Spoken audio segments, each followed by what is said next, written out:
আসসালামু আলাইকুম। আজকে আমরা আলোচনা করব পেশা কাকে বলে।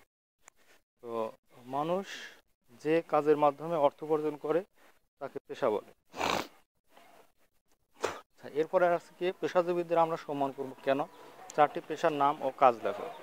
তাহলে পেশাজীবীরা বিভিন্ন উপায়ে আমাদের সেবা করেন, তাই আমরা তাদের সম্মান করব। আচ্ছা, তাহলে আমরা কি পড়লাম যে পেশা কাকে বলে এবং পেশাজীবীদের আমরা কেন সম্মান করব।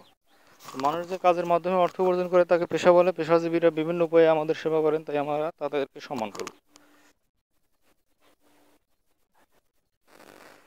আচ্ছা, এরপরে কি চারটি পেশার নাম বলো। এক নম্বর কি কারখানা শ্রমিক, দুই নম্বর হলো পরিচ্ছন্নতা কর্মী, এরপরে হলো পরিবহন শ্রমিক, এরপরে অফিস কর্মী। তাহলে চারটি পেশার নাম কি? এক নম্বর হলো কারখানা শ্রমিক, যারা কারখানায় কাজ করে। দুই নম্বর হলো পরিচ্ছন্নতা কর্মী, যারা পরিষ্কার পরিচ্ছন্ন করে রাস্তাঘাট বা অফিস আদালত সেগুলো। এরপরে কি পরিবহন শ্রমিক, যারা বাস চালায় বা ট্রাক চালায়, ভ্যান চালায়, রিক্সা চালায় এরা। এরপরে কি অফিস কর্মী, যারা অফিসিয়াল কাজ করে। তো বন্ধুরা, এই ছিল আমাদের আজকের ভিডিও। আশা করি ভিডিওটা ভালো লেগেছে। আর সবাইকে রিকোয়েস্ট করবো, আর যারা আমার চ্যানেলকে এখনও সাবস্ক্রাইব করো নাই, প্লিজ সাবস্ক্রাইব মাই চ্যানেল। আল্লাহ হাফেজ, আসসালামু আলাইকুম।